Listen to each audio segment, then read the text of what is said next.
नमस्कार बच्चों, इस YouTube चैनल में आप सभी का स्वागत है।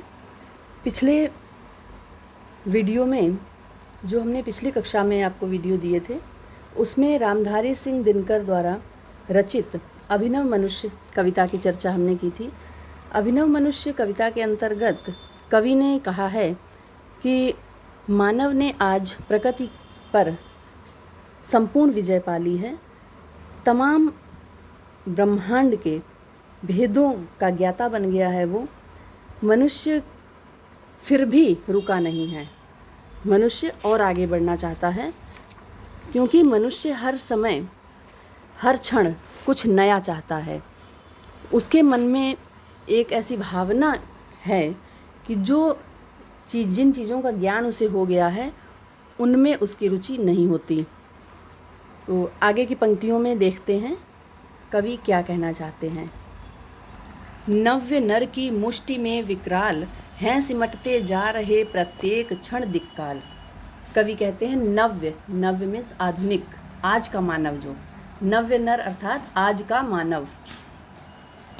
मुष्टि का अर्थ है मुट्ठी में, विकराल, विकराल से भयानक प्राकृतिक तत्व भी मनुष्य की मुट्ठी में समा गए हैं। मनुष्य ने उन्हें अपने वश में कर लिया है।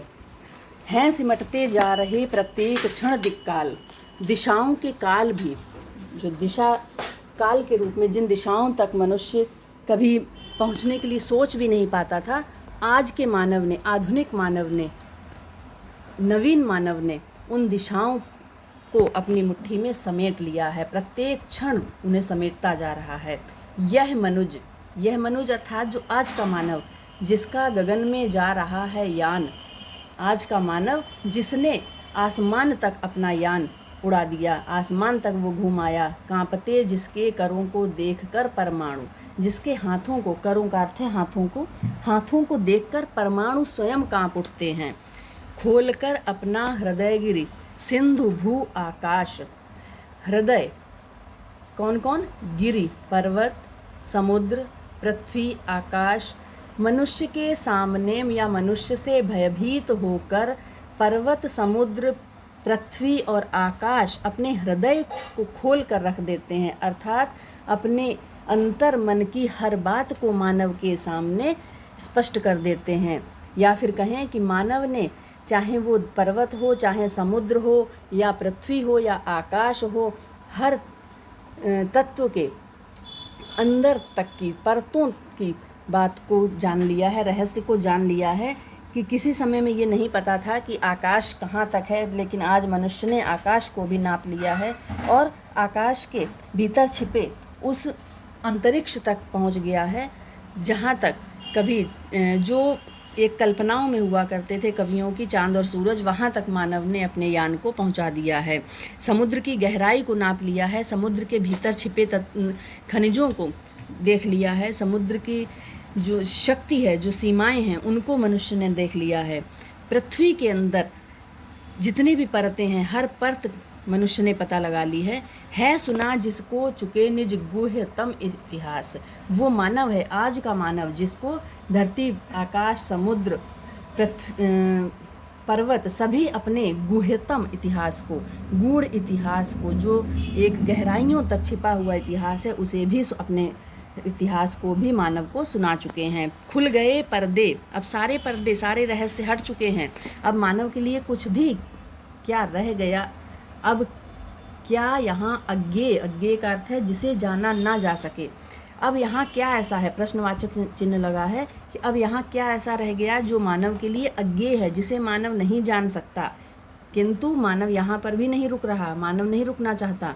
नर को चाहिए नित विघ्न कुछ दुर्जे। मनुष्य को विघ्नों से, मनुष्य को समस्याओं, मनुष्य को नित्य नई दुविधाओं का सामना करने की आदत हो गई है, और जिन दुविधाओं को वो पार कर लेता है, जीत लेता है, वो उसके लिए एक कह सकते हैं कि जान पहचान की हो जाती हैं। वो उनको नहीं फिर देखना चाहता, उनसे वो डरता नहीं है। उसे फिर कुछ ऐसे विघ्न चाहिए, ऐसी परेशानियां चाहिए कि जिनसे वो लड़ सके। दुर्जय, जिन्हें जीतना कठिन हो, ऐसे विघ्नों का सामना करना चाहता है मनुष्य।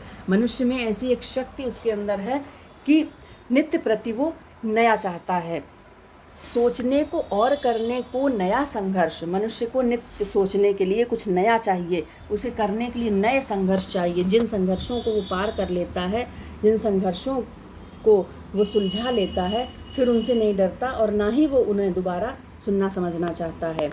नव्य जय का क्षेत्र पाने को नया उत्कर्ष, उसे उत्कर्ष के लिए, उन्नति के लिए एक नया क्षेत्र चाहिए। जीतने के लिए, नव्य का अर्थ है नया, जय का अर्थ है जीतने के लिए। जीतने के लिए एक नया क्षेत्र चाहिए मनुष्य को। जिन क्षेत्रों को वो जीत लेता है, फिर उसे अपने आगे आने वाला समय है उनमें वो नहीं शामिल करता। उसे नित्य नया चाहिए कुछ।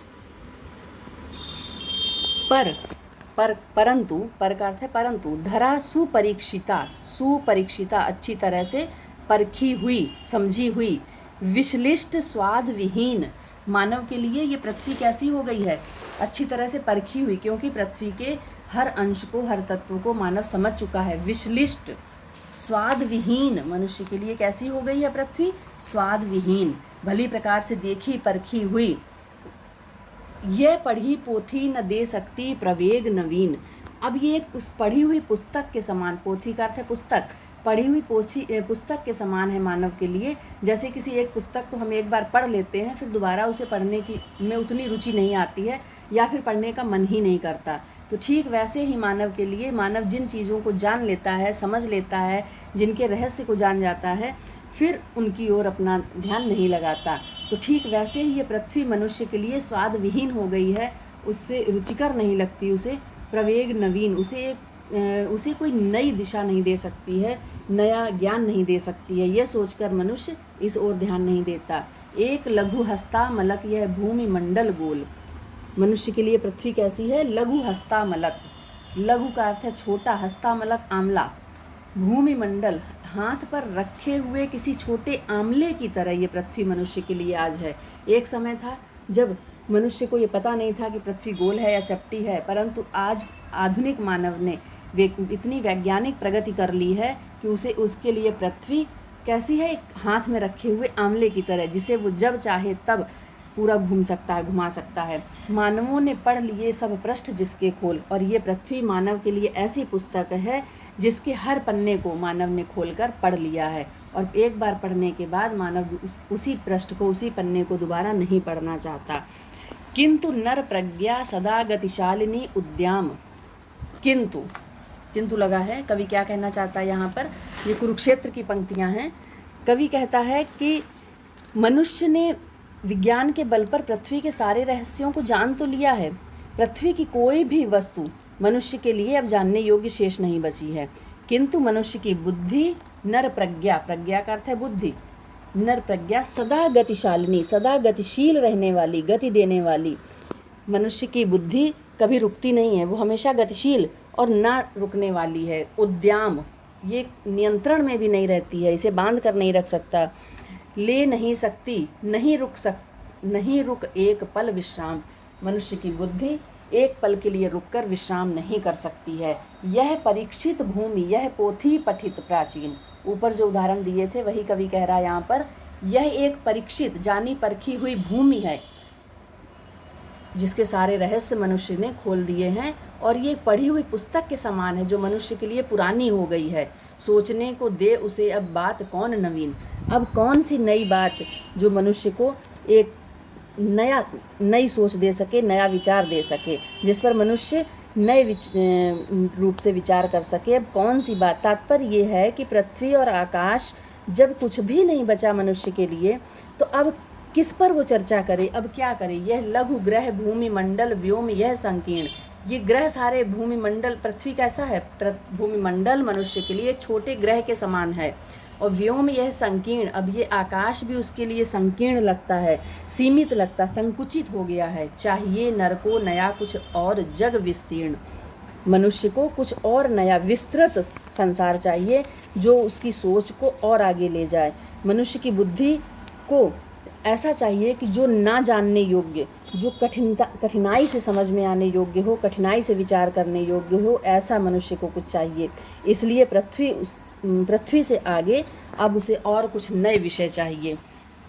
तो इन पंक्तियों में भी तत्सम प्रधान खड़ी बोली है शैली प्रबंधात्मक है, रस वीर, गुण ओज, शब्द शक्ति अभिधा है। व्याख्या जब भी कहा जाए तो एक एक पंक्ति की व्याख्या आपको बताई जा रही है। पूरी व्याख्या ध्यान से आप समझिए, सुनिए कई बार वीडियो को और तब उसे लिखिए।